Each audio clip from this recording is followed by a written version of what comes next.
In this video, we are going to discuss 5 critical chess gambits that can help you improve your game and can take up your chess ELO to up to 1500. So I think by the end of the video, these gambits can help you improve your game. So I don't want to waste any further time. So let's start. Okay, so discussing the first gambit, we are playing with the white pieces and we start the game with 1 e4. We have e5 and on the move number, we play the move f4. We play the king's gambit, and generally if you are a beginner, the beginner usually goes for capturing material. So here your opponent is going to capture the pawn back, and here we develop the bishop on c4. And here the opponent gives a check, which looks pretty dangerous. And if we try to push the pawn, he can take and we can lose the rook. So we are going to play king to f1, moving the king. And here the opponent develops his bishop, threatening one move mate. And black is thinking that he's already better. We play the move d4, attacking the bishop. The bishop falls back and now we can develop our knight to f3, attacking the queen. Black plays queen to g4, pretty natural I think, protecting the pawn on f4. Because if you go back with queen h5, I can simply capture on f4. I'm having a nice center. My pieces are developed and I think white is perfectly fine in this position. So queen g4 protecting the pawn, and try to pause the video and try to find the best move in this position if you're playing with the white pieces. Okay, so if on the move bishop into f7, that's a perfect move. We simply attack the king captures the bishop, and now we simply give a check and capture the queen on the next move, and that's how this gambit works. So this was the first gambit, so now let's move on to the second gambit. Okay, so we have the gambit number 2 on the board. We are playing with the white and we start the game with a 1 d4, d5, and now we play the move c4, the queen's gambit. Black takes the pawn on c4, which is also known as the queen's gambit accepted. We play e3, trying to capture the pawn. And here most likely the beginner players like to protect the material by playing b5, protecting the pawn on c4.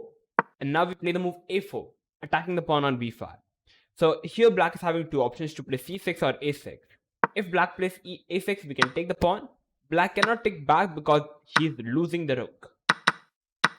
So a6 is not really working. So if black plays c6, now we can still go for capturing the pawn, and black thinks, okay, let me recapture the pawn. And now I'm not really having any double pawns, and black is a pawn up. But now there is a very strong move in the position from the white side. Try to pause the video and try to think, how are you going to play with the white pieces? Okay, so here the best move for white is to play queen to f3. What is happening now? The rook on a8 is dead. That's the whole thing. And you can't really put any piece in between. Black can play knight c6. We can take the free piece, bishop d7, and now we can simply move the queen away. White is a piece up and we are completely winning. So this is how the second gambit works, winning a piece. So this was the second gambit, so now let's move on to the third gambit. Okay, so we have the gambit number 3. We are playing with white and we start the game with 1 e4. e5, knight to f3, knight to c6, and we play the move bishop to c4, the Italian game. Bishop to c5, and now we play the move b4. This is also known as the advanced gambit, a very interesting variation. Black takes the pawn and now we play the move c3. What is the idea of sacrificing the pawn? Here the main idea is to get a huge center. c3, the bishop falls back and now we play the move d4, having a very strong center. Black takes the pawn and now we simply do a short castle, sacrificing another pawn, and now we develop our queen, attacking the pawn on f7. Black is like, okay, let me play queen e7, defending the pawn. We are like, fine, now I'm going to capture the pawn back. Black develops his knight with the idea of simply short castling now. But now we are simply jumping in with the knight, attacking the queen, knight, and the pawn. The pawn is protected by the bishop, but simply attacking the queen and the knight. That's the whole idea.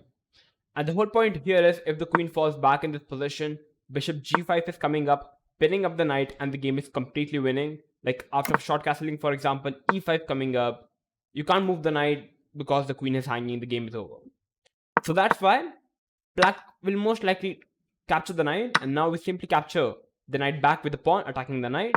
The knight moves, we capture the knight, takes, and now bishop b2, attacking the queen. The queen goes to g5, protecting the g7 pawn because the bishop was attacking the pawn, and now we play the move h4, attacking the queen. Queen captures the pawn, and now we play the move bishop into g7, capturing the pawn, attacking the rook. Black plays rook to g8, and now we play rook to e1 check. Black is like, okay, let me capture the rook here. We are going to capture the bishop, moving the king, and here we play the move queen to g3, a very strong move. We want to play bishop to f6 and checkmate the opponent, but we can't do so because the queen is covering the square. So we are playing queen g3. And now a funny part here is, if black goes over here, I can take. If black goes over here, I can take. If black goes over here, I can still take the queen. So black is kind of forced to take the queen, and now bishop to f6, and that's a beautiful mate with the rook and the bishop, basically sacrificing the queen. So this was the third gambit, a very interesting one. So now let's move on to the fourth gambit. Okay, so now discussing the fourth gambit, we are playing with white and we start the game with 1 e4. e5, knight to f3, knight to c6, and now we can go for playing d4. Takes, and now we play the move bishop to c4. This is also known as the Scotch opening. Bishop to c5, bishop to b4 check. So black will most likely give check because whenever your opponent sees a check, he will play it. We play c3. The opponent takes the pawn and we take back. So we are a pawn down, but the bishop falls back on e7 because the bishop was simply hanging. And now we simply play queen d5. Launching in with the queen, attacking the pawn on f7. Knight to h6, we take the knight because the knight was defending the pawn on f7. So we take it, and here black can't really take back because it's a one move mate. So black has to castle up, but now I can simply pull back the bishop. I'm a piece up with completely winning position. So that's how you can play the Scotch opening, a very interesting one. So this was the fourth gambit, so now let's move on to the final gambit of the day. Okay, so finally coming to the final gambit of the day, we are playing with white. We start the game with 1 e4. c5, the Sicilian, we play d4, takes, and now we play the move c3, the Smith-Morra gambit. Takes, knight into c3, knight to c6, knight to f3, d6. Like this is the usual way black plays, developing the knight, pushing the pawn, developing the bishop, developing the knight. We play the move bishop c4, knight to f6, and now we play the move e5, attacking the pawn and the knight. So here black is having two ways to recapture, with the pawn or with the knight. So for example, if black captures with the knight, we capture the knight, pawn takes, and now there is a very strong move. Can you find it? Okay, so if you found the move bishop into f7, congratulations. It's a check, and black is kind of forced to take the bishop because the queen is already covering this path.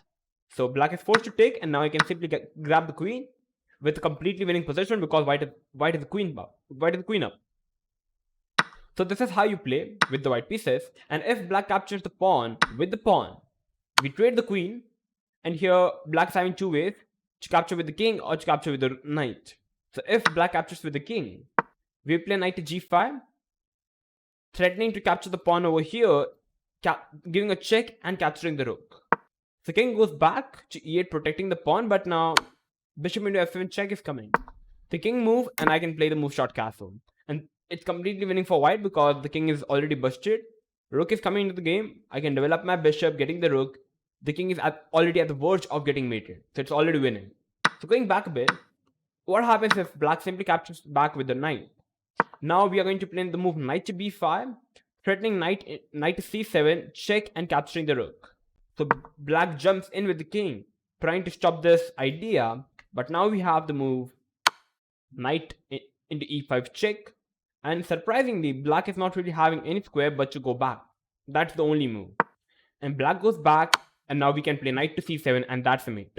So this is how you play these 5 gambits, a very interesting one. And I think now these 5 gambits can really help you to improve your chess ELO on chess.com or on any platform you play online chess.